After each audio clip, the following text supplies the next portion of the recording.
Hello guys, today I will discuss about vitamin K.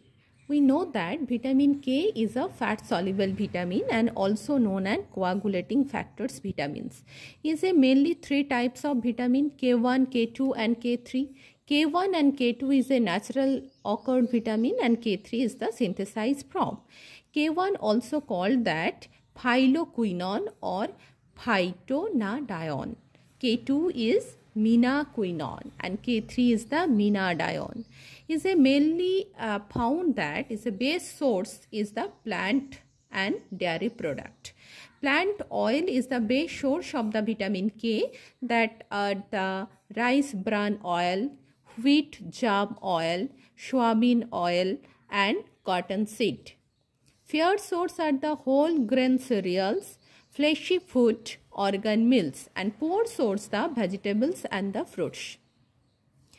Basically, vitamin K are the playing crucial role is the gamma carboxylation of the glutamic residue, is a formation of the prothrombin and is a synthesized form of the clotting factor like 2, 7, 9 and 10. It's a normal clotting of the blood. Is a vitamin K act as a role like liver as and the essential cofactor for the carboxylation, and also is a formation of the calcium binding protein in the intestine, and lastly it is involved in the action of the active vitamin D hormone like calcitriol in the synthesis of the bone. Is a normal requirement of the adult people 55 mg and তোমরা অবশ্যই এটার জন্য 2020 RDA follow করবে, সেখান থেকে তোমরা আরো ডিটেইলসে RDA প্রতিটি এজ গ্রুপের জানতে পারবে। তো আমরা দেখে থাকছি যে ভিটামিন এর টাইপস পড়লাম, সোর্স পড়লাম, ফাংশন পড়লাম।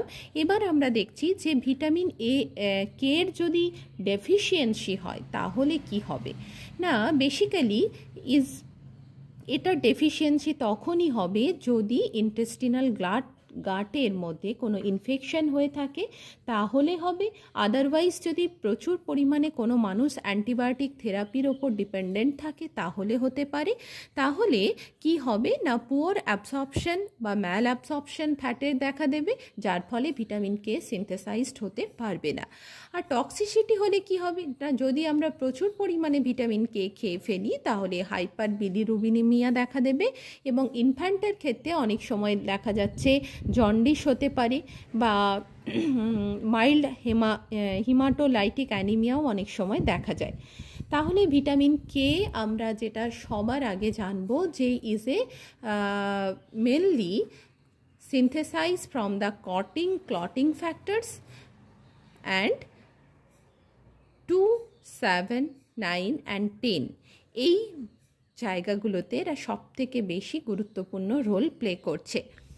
এইটা সম্পর্কে তোমাদের যদি আরও কিছু জানার থাকে ভিটামিন কে রিলেটেড, তোমরা আমাকে কমেন্ট বক্সে লিখে জানাবে, আমি চেষ্টা করব তোমাদের প্রবলেম সলভ করার।